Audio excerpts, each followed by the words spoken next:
Faut que je prenne un air philosophique. Je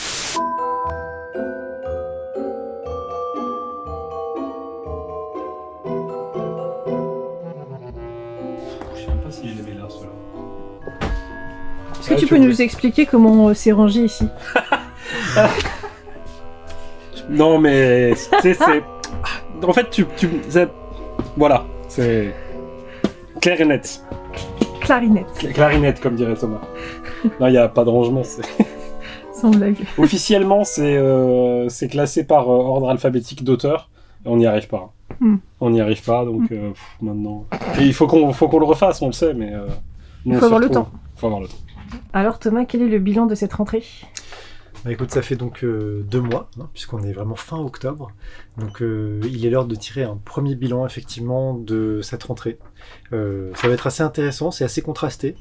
Tu veux qu'on commence par quoi? Plutôt les top ventes pour chacune des catégories, ou plutôt on fait un petit bilan chiffré sur l'activité globale? Ce que tu préfères. Et ben on va commencer par le top vente. Parce qu'il est assez intéressant avec des très grosses surprises. Est-ce que vous savez quelle est notre meilleure vente en boutique sur la BD franco-belge roman graphique? Je vous donne quelques secondes. Vous pouvez même mettre sur pause si vous voulez, et puis mettre une réponse en commentaire et voir si vous avez raison. Eh bien, le numéro 1, c'est tout simplement Idéal, paru chez Sarbacane. Voilà, c'est la meilleure vente de la boutique en BD franco-belge roman graphique. En 2, beaucoup moins surprenant, c'est Abemus Bastard le tome 2, suivi de Slava tome 3. En 6e place, je pensais qu'on le verrait beaucoup plus haut, c'est Moi Fadi, le nouvel album de Riyad Satouf. 8e place, on retrouve Ulysse et Cyrano, toujours très bien placé, mais c'est normal, hein, c'est un coup de cœur global de l'équipe, donc c'est pas étonnant, il est régulièrement conseillé. Et puis en 9 et 10, nous avons 2 titres que nous aimons beaucoup. C'est Fanny la Renoueuse, puis Les Navigateurs. Yes. Voilà. Je vous passe la suite, mais on retrouve pêle-mêle Les Aigles de Rome, Madeleine Résistante. On passe aux comics, avec en première position Âme Augmentée. En 2e position, là c'est quand même dingue, hein, c'est toujours Nice House. Incroyable. 1 an et demi après l'apparition du tome 1, il est toujours dans le top 3. En 3e position, c'est Lightfall. Alors, c'est vrai qu'on le met en comics parce que c'est une BD américaine. Maintenant, c'est également une BD jeunesse qu'on conseille toujours autant, surtout qu'il y a eu le tome 3 qui est paru il n'y a pas longtemps. 4e position, on retrouve 100 Bullets. Vous avez été très sensible au pitch de cette formidable série. Et puis ensuite, c'est beaucoup de suites. On a Kaya, le tome 2. Vous avez donc validé la lecture du premier volume. Puis Friday, tome 3, fin de la série. Newburn, tome 2, fin de la série. Et Bird King, tome 2, en 8e place, qui confirme donc le bon départ, le bon démarrage de cette série parue aux Humanoïdes Associés. On va finir avec le manga pour ce qui concerne le top vente, mais ça va être assez rapide parce que finalement, il y a très très peu de surprises. One Piece 108, Spy Family, tome 13, Knitting Life, 3e meilleure vente de ces 2 derniers mois. C'est notamment un conseil, là je le vois là-bas, mais Hugo l'a beaucoup conseillé, moi aussi, donc voilà, c'était... vous avez validé notre conseil. JJK 25, Kindergarten 4 et Blue Lock 21. Voilà, bon, on va pas s'étaler sur le top manga, c'est un peu sans surprise. Et ben si vous êtes toujours là, on va continuer avec un petit bilan chiffré en fait, plus global, hein, on prend un petit peu plus de recul, et on constate quand même quelque chose d'assez étonnant sur ces 2 derniers mois d'activité, donc septembre-octobre, c'est que la franco-belge, qui est généralement vraiment le secteur qui nous tire vers le haut, et ben pour la première fois depuis très longtemps, il est en recul, puisqu'on est à moins 8% sur le franco-belge. Alors c'est assez intéressant parce que j'ai également regardé nos ventes, notre chiffre d'affaires en fait par éditeur, et on constate que Glénat, qui était vraiment très très loin devant il y a 1 an de cela, s'est fait rattraper par Dargaud. Voilà, donc maintenant on a Dargaud et Glénat qui sont à peu près au même niveau en termes de vente. Delcourt monte en puissance, sans surprise, puisque parmi nos meilleures ventes, nous avons Fanny la Renoueuse, Les Navigateurs, qui sont des sorties Delcourt, ainsi que L'Ombre des Lumières tome 2, et sachant qu'on a également beaucoup revendu le tome 1. L'éditeur qui sort vraiment du lot en franco-belge, c'est Sarbacane, on en a parlé tout à l'heure, parce que Idéal, parce qu'ils ont un catalogue qui maintenant est bourré de coups de cœur de la librairie, et c'est pas fini, parce qu'il y a bientôt une BD qui sort chez eux, qui va être à mon avis un énorme coup de cœur, c'est le cas David Zimmerman. Pour revenir donc aux différentes catégories, l'occasion progresse énormément. Alors est-ce que c'est l'air du temps? Est-ce que c'est le fait que c'est un secteur qui avant était vraiment en friche chez nous et qu'on a vraiment décidé de pousser? Donc énorme progression évidemment. Le comics, souvenez-vous, il y a quasiment un an on vous disait l'année 2024 on va mettre l'accent sur le comics. Et ben ça se vérifie, on est à plus 16% sur le comics. Voilà. Notamment grâce à Urban, bon ça on a l'habitude, mais également parce que l'éditeur qui s'est vraiment envolé depuis le début de l'année en comics, c'est 404 Comics, avec des sorties telles que Âme augmentée, telles que Au-dedans, ou encore Arca. Enfin, le manga, plutôt stable, ou en baisse.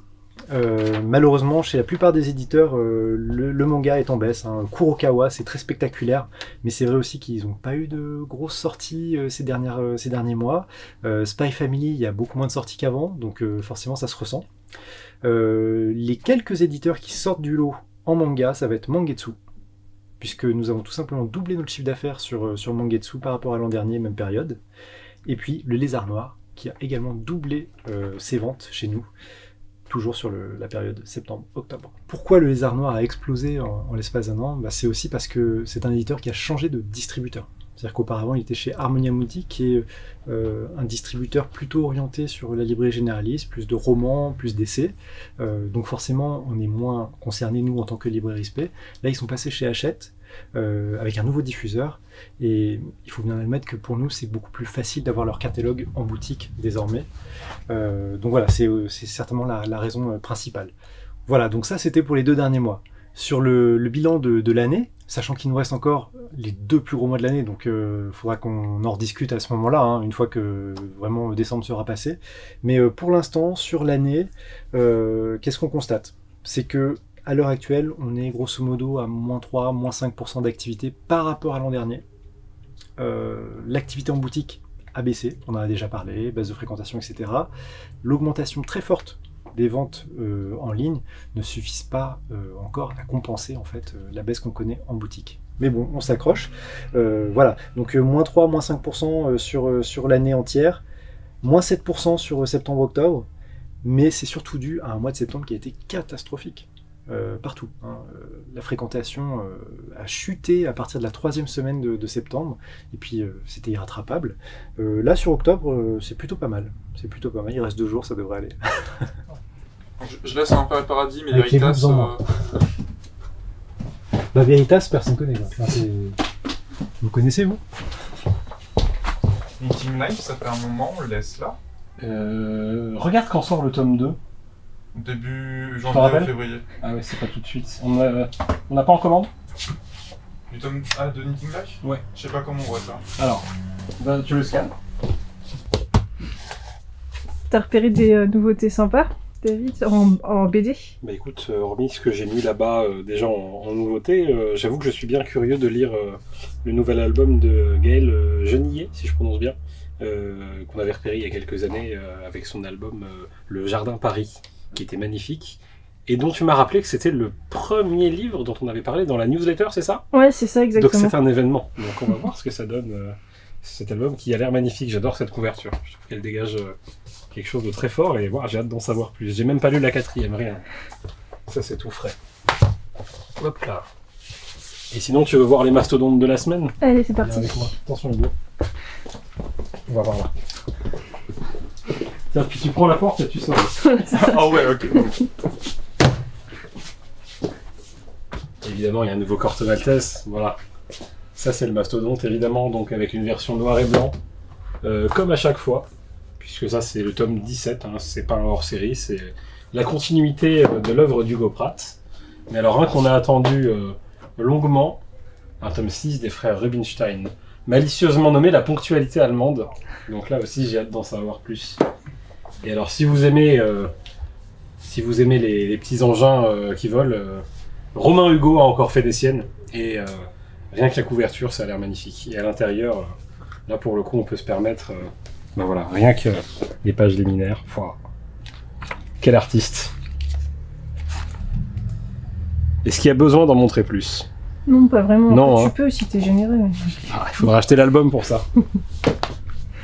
Voilà, puis après, il y a quelques titres qui me faisaient de l'œil, mais que je mais on n'en a pas beaucoup. C'est une illustration du roman Le portrait de Dorian Gray de Oscar Wilde par Benjamin Lacombe. Donc ça, c'est toujours magnifique et j'ai hâte de voir ce que ça va donner.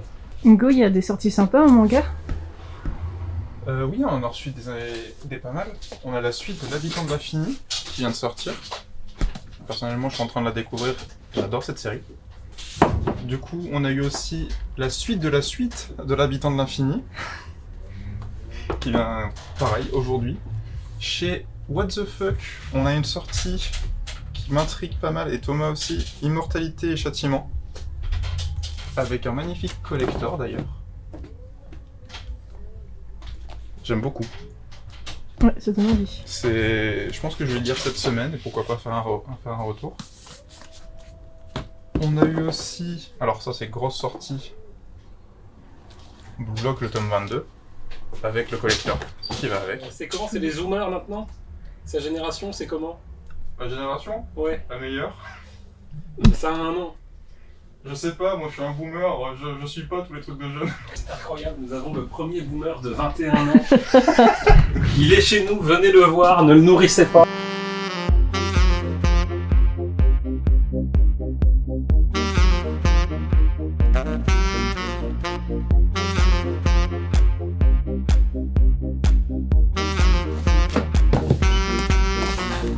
Nouvel album de Romain Hugo, donc tome 4.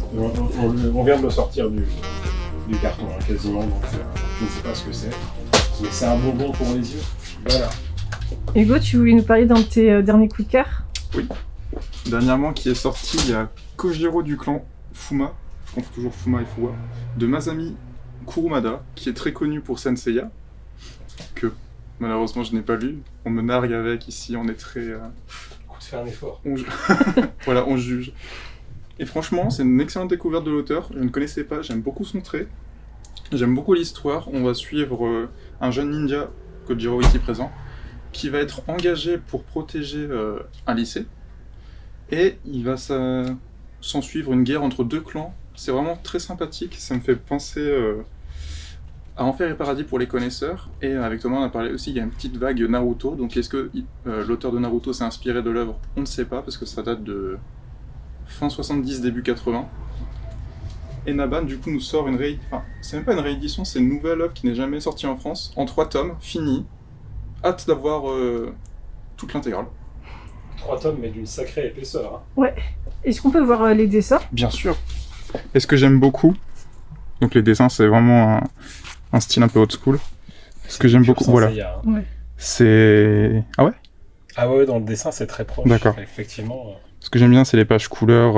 Et une particularité, ils l'ont fait à l'identique des magazines d'édition japonaise, où on a les détails de chaque page comme eux, comme à l'époque. Je trouve ça génial. Ça fait un petit côté immersif. La qualité Naban. Hein.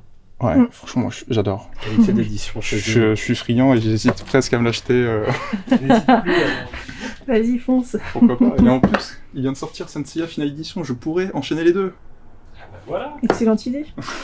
Et David, tu voulais nous parler aussi de quelques coups de cœur? Ah bah oui, moi, j'ai quelques lectures sympas, notamment celui-ci. Alors, ça c'est un peu un domaine que j'affectionne, celui du médiéval fantastique. Mémoire de Gris, dès le titre et dès la couverture, on sent bien que ça va pas être rigolo. Et effectivement, Gris, cette province fictive, est une espèce de charnier à ciel ouvert où revient l'héritier d'un petit domaine après être mort aux croisades et ressuscité par la sorcière locale qui s'avère également être son amour de jeunesse. Voilà, c'est un album, je dirais, sans foi ni loi, à l'image de ses personnages. On va suivre une histoire assez rude dans cette province balayée par la pluie et assommé par les taxes royales. Eh bien cet héritier va essayer de remettre de l'ordre dans tout ça, quitte à travailler avec les bandits locaux. Voilà, c'est jusqu'au bout on se demande qui est le gentil, surtout s'il y a un gentil dans cette histoire. Et voilà, c'est beaucoup plus complexe que ça. Entre légendes qui rappellent un petit peu le folklore breton, médiéval de manière générale, chasse aux sorcières, et même lutte des classes quelque part. Ça donne un récit très sombre mais très sympa à suivre, avec de jolies couleurs un peu ternes, mais très bien rendues. Voilà, bel album si vous aimez le médiéval fantastique, légèrement fantastique, hein, surtout médiéval. Et je crois pas avoir parlé de la 3e caméra. Non, pas encore. Hein. Alors on a 2 versions, puisqu'on a un album noir et blanc, comme c'est pas mal le cas en ce moment. La 3e caméra, ça c'est la version couleur. C'est un album qui est dessiné par le dessinateur de La Bombe, qui est juste là. Un album qui n'a pas quitté nos recommandations depuis qu'il est sorti il y a 5 ans maintenant, 2019 hein, je crois. Voilà, donc la 3e caméra, c'est l'histoire de ce photographe propagandiste du 3e Reich qui, à la prise de Berlin, va essayer d'utiliser les clichés de sa fameuse 3e caméra, donc son appareil photo clandestin qui ne montrait pas au régime, afin de s'en servir comme monnaie d'échange, donc dans un Berlin en ruine, contrôlé par les Alliés d'un côté et les Russes de l'autre. Voilà, c'est en fait un thriller militaire, un thriller un peu politique aussi, historique, plus historique que politique d'ailleurs. Assez noir hein, là encore, porté par un dessin légèrement comics, légèrement américain comme ça. Et quoi que ça veuille dire, hein, moi j'aime bien ce ton un petit peu sans espoir comme ça dans une ville en ruine. On se demande où ça veut nous mener et c'est un thriller assez fin, assez presque un peu psychologique. Voilà, sans trop en dire, le personnage est très intéressant. Voilà. Et alors, est-ce que je peux en placer un dernier? Là, je suis obligé. Bah oui, t'es obligé. Je suis obligé. Passe-le-moi. Lequel? Gundam. Je pensais que tu suivais. Bah oui, mais il y en a pas. Je vous ai pas encore suffisamment gonflé avec celui-ci. Gundam The Origin. Alors, j'ai encore pas de t-shirt Gundam pour prouver mon allégeance à cette série. Mais effectivement, c'est une de mes séries de cœur depuis toujours. Et donc Gundam The Origin, comme son nom l'indique, c'est l'origine de la saga, c'est-à-dire l'adaptation de l'animé de 79, si je dis pas de bêtises. Le premier animé Gundam. Donc ça, c'est un manga qui a été dessiné en 2005 et qui arrive... alors normalement, s'il est complété jusqu'au bout... pour la première fois en entier, j'allais dire, il y avait une tentative d'édition chez Pika, mais qui je crois n'a pas été terminée il y a 20 ans du coup, 15-20 ans. Et donc là c'est Vega qui se charge de cette superbe adaptation, assez épaisse, cartonnée, très beau papier, pour retracer donc, les premiers pas du fameux RX-78-202, voilà le Gundam originel. Si vous aimez les gros robots, si vous aimez le dessin un petit peu à l'ancienne, comme je sais pas si Hugo a parlé de Kurumada tout à l'heure, on est à peu près à la même époque et dans un trait un petit peu similaire. Voilà, de la bonne SF à l'ancienne. On sent que c'est les vacances scolaires. Pas grand monde. C'est pas la folie. Hein. T'as vu beaucoup de monde aujourd'hui? T'as vu beaucoup de monde en boutique aujourd'hui? En boutique, pas tant là. Ouais. Relativement calme. Le mardi, c'est souvent en fin de journée. Ouais. En général, c'est quand je m'en vais que tout le monde arrive. T'as tout compris. C'est pas moi qui fais les horaires. Je crois qu'on va changer tes horaires.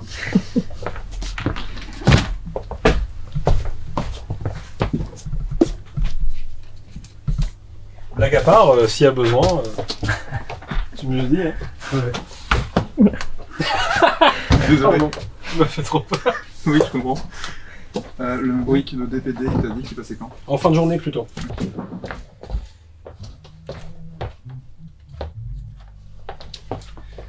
Je serais curieux de savoir si parmi ceux qui nous regardent, il y en a qui ont lu le nouveau Bill Watterson, l'auteur de Calvin and Hobbes.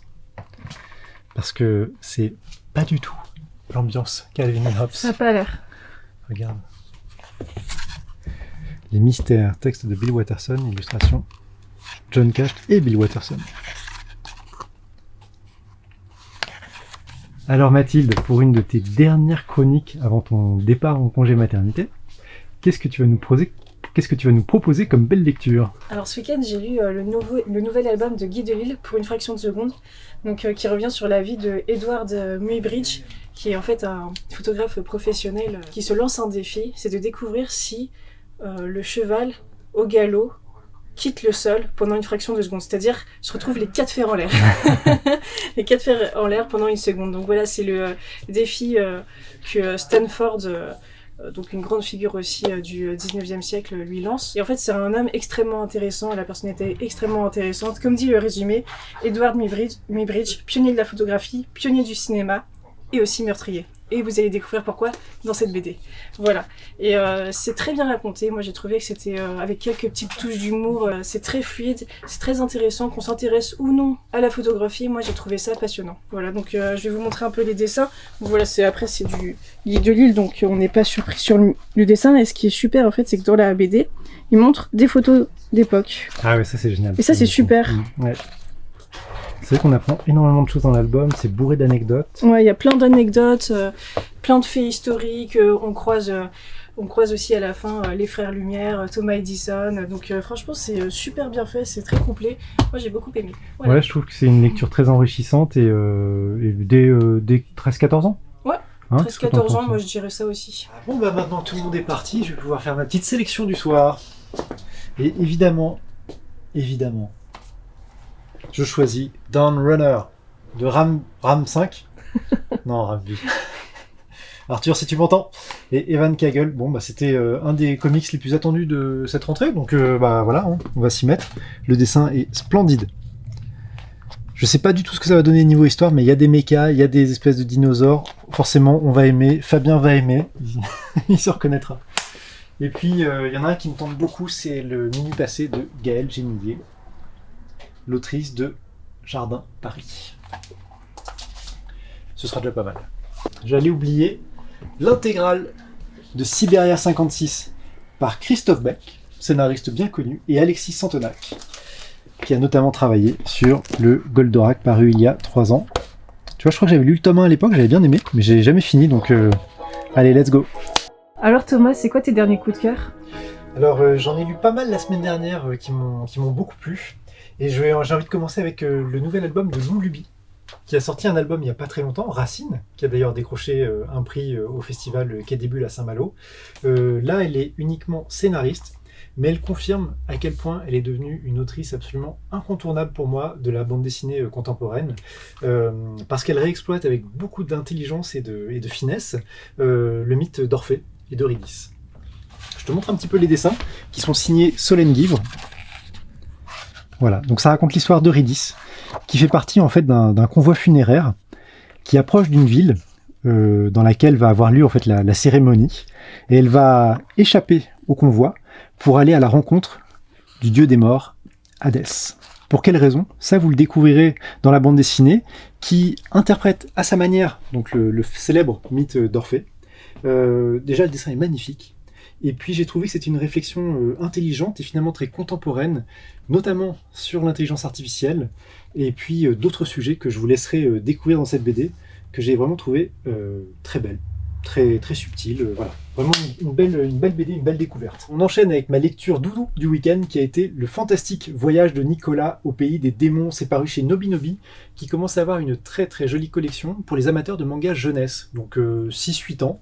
Et vrai coup de cœur pour ce titre, qui me fait penser à Yotsuba, pour la candeur, la fraîcheur de l'héroïne, donc Nicolas, qui est une descendante de sorciers, et qui est accompagnée par, comment s'appelle-t-il déjà ? Simon, qui lui fait partie de la caste des diables. Et ensemble, ils parcourent un monde peuplé d'une pléthore de démons, en fait, un bestiaire fantastique. Dessin super mignon. Tu vois, c'est vraiment des couleurs sépia, c'est franchement adorable, c'est un univers très bienveillant. Bon, évidemment, il y a des méchants, mais ils sont jamais vraiment méchants. Et pour moi, c'est un mix idéal entre donc Yotsuba, dont je vous parlais tout à l'heure, et qui se trouve d'ailleurs ici, à lire absolument. C'est une vraie petite pépite, une vraie merveille du manga pour les amateurs notamment de Calvin et Hobbes. Et puis, donc je disais Yotsuba et les Moomins. Hein, je trouve qu'il y a vraiment quelque chose qui rappelle cet univers. Donc voilà, pour vos petits, pour vous-même, c'est excellent. On enchaîne avec la lecture d'hier soir, qui était le très très attendu Dawn Runner de Ram 5 et Evan Kagel. Evan Kagel, je connaissais très mal, hein. Je sais qu'il avait fait des couvertures notamment pour un Batman scénarisé par Ram V. Le dessin est extraordinaire. C'est une série, enfin c'est pas une série d'ailleurs, c'est un one-shot de science-fiction très orienté méca, hein, donc forcément par rapport au fait que l'héroïne s'introduit dans le robot de combat, on pense à Evangelion.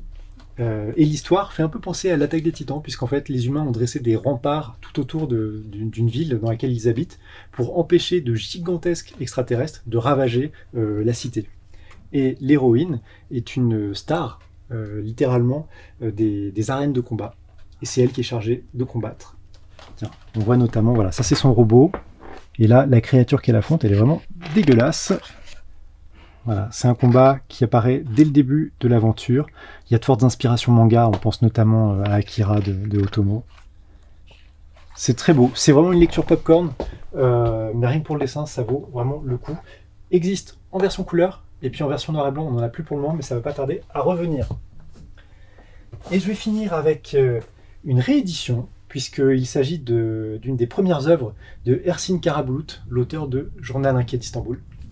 Là, c'est une succession de sketchs, vraiment dans l'esprit Black Mirror, hein, puisque ça fait vraiment récit un peu d'anticipation, un peu dystopique.